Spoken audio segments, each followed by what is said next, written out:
இப்போ இந்த நேரம் எங்க ஸ்ரீ முத்து மாரியம்மனை கூட்டிக்கிட்டு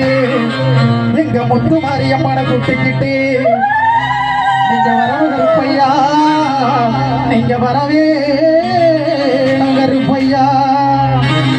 நீங்க வந்து நம்ம திருமுட்ட மக்களுக்கு அருள்வாக்கு நல்வாக்கு